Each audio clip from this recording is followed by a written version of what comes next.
Welcome to ATR TV Telugu. రాష్ట్రంలో కూటమికి ప్రభుత్వంపై ప్రజల్లో హర్షాతిరేకాలు వ్యక్తమవుతున్నాయని మంత్రి అచ్చెన్నాయుడు అన్నారు. శనివారం టెక్కలలో పర్యటించిన ఆయన స్థానిక జిల్లా ఆసుపత్రులు పోస్టుమార్టం భవనం నిర్మాణానికి స్థల పరిశీలన చేపట్టారు. ఆయన అనంతరం మీడియాతో మాట్లాడారు.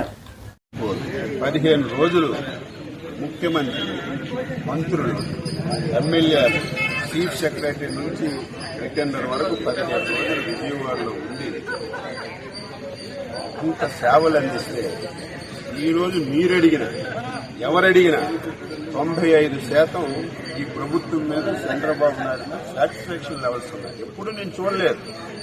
వైసీపీ వాళ్ళు బయటకు మాట్లాడవచ్చు, వాళ్ళ మనసుల్లో కూడా ఉంది. ఎప్పుడు విపత్తులు ఏ ప్రభుత్వం ఆపలేదు. వర్షాలను చేయి పెట్టి ఎవరు ఆపలేరు, గాలి వాన్ని ఎవరు ఆపలేరు. విపత్తులు ఆపే శక్తి ఎవరికి ఉండదు. కానీ విపత్తు వచ్చినప్పుడు ఏ ప్రభుత్వం అయితే సక్రమంగా పనిచేస్తుందో, ఏ ప్రభుత్వం అయితే ప్రాణ ఆస్తి నష్టం లేకుండా చూస్తుందో అదే నిజమైన ప్రభుత్వం. ఈ రోజు ఎక్కడ కూడా ఇబ్బంది లేకుండా చేశాం. సాటిస్ఫాక్షన్ లెవెల్ 15-16 సర్వేలు చేస్తే 95% చంద్రబాబు నాయుడు ప్రభుత్వం మీద ప్రతి ఒక్కరూ హర్షాతిరేకాలు వ్యక్తం చేస్తుంటే ఈరోజు మాట్లాడుతున్నారు. రెడ్ బుక్ ఏంటి? నువ్వు రెడ్ బుక్ ఓపెన్ చేస్తే నువ్వు తిరుగుతావా? సిగ్గుంది నీకు? అసలు నీకు సిగ్గు అసలు ఉందా? 5 సంవత్సరాలు మాకు ఎక్కడికైనా అడుగు కదలనిచ్చావా? ఇంట్లో నుంచి బయటికి రాగలిగించావా? నువ్వు పోయిన 10 రోజుల్లోనే ఎక్కడికో వెళ్ళి నువ్వు తిరుగుతున్నావు. ఎక్కడైనా అడ్డు పెట్టావా? ఎక్కడైనా సరే పొలిటికల్ గా దాడులున్నాయా? అంతెందుకు నేను ఇన్ని ఇబ్బందులు పడ్డాను. నా ఎంత ఇబ్బందులు పడిన వాళ్ళు ఎవరు లేరు. 5 సంవత్సరాల్లో నేను అధికారంలోకి వచ్చి 3 మాసాలు అయింది. ఎవరి మీద, ఏ ఒక్క వైసీపీ వాడి మీద గాని, ఆ రోజు నాకు అల్లరి పెట్టిన వాడి మీద గాని అసలు ఆ పేర్లే ఎత్తకుండా మాట్లాడుకుని నా పని నేను చేసుకెళ్తున్నాను. ఇది రెడ్ బుక్. రెడ్ బుక్ అమలు చేస్తే వైసీపీ నాయకులు ఈ రాష్ట్రంలో ఉంటారా?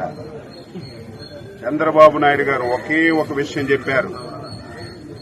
చర్యకు ప్రతి చర్య కాదు, ప్రేమతో గెలవాలి, అభివృద్దితో గెలవాలి, 10 మందికి ఉపయోగపడి గెలవాలి. శాంతి భద్రతలకు విఘాతం కలిగితే ఎట్టి పరిస్థితుల్లో రాష్ట్రం అభివృద్ది జరగదని ఈరోజు శాంతి భద్రతలు కాపాడుకునేది. ఇంకొక విషయం తెలుసా?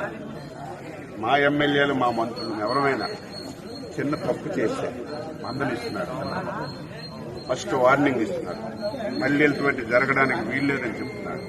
ఈ రకంగా పరిపాలన చేస్తుంటే బెంగళూరులో ఉంది, వేరే పాస్పోర్ట్ లేకపోతే సరికి లండన్లో ఉంది.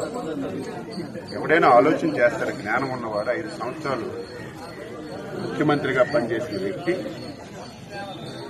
ఈరోజు ఒక రాజకీయ పార్టీలో ఉన్నటువంటి వ్యక్తి, ఇంత భారీ స్థాయిలో వరదలు వస్తే బెంగళూరు వెళ్లి లండన్ వెళ్ళిపోవాలనుకున్నాడు.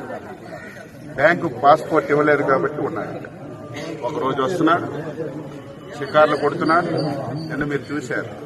ఎవరైనా వరద ప్రాంతాలు పర్యటించినప్పుడు ఊరేగింపుకి వెళ్లి సెల్ఫీలు, ఎకిల్ నవ్వులు ఎవరైనా చేశారా? ఎక్కడికి వెళ్ళండి, సాగు దగ్గరికి వెళ్ళండి, నవ్వు పంట పోయినప్పుడు నవ్వు. ఎక్కడికి మీరు వెళ్ళండి, విషాదానికి నవ్వే, ఆనందానికి నవ్వే, ప్రతి విషయానికి నవ్వు. మనిషిని ఏమనుకోవాలో నాకే తెలియడం లేదు. ఏది ఏమైనా సరే బాధ్యతాయుతమైనటువంటి ప్రభుత్వంగా కష్టాలు ఉన్నాయి. కష్టాలు అందరికీ తెలుసు. ఉన్నా మా వంతు అన్ని సహాయ సహకారాలు అందిస్తాం.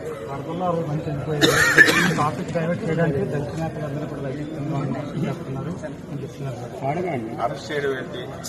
దొంగ తప్పుడు కేసుల ప్రపంచంలో ఎక్కడైనా ఒక పార్టీ కార్యాలయం మీద దాడి చేసిన సందర్భాలు ఉన్నాయా? ఒక ప్రతిపక్ష నాయకుడి ఇంటి మీద దాడి చేసిన సందర్భాలు ఎక్కడైనా ఉన్నాయా? నీకు నేను తిట్టుకోవచ్చు, నాకు నువ్వు తిట్టుకోవచ్చు, విమర్శలు చేయొచ్చు. ఒక ప్రభుత్వం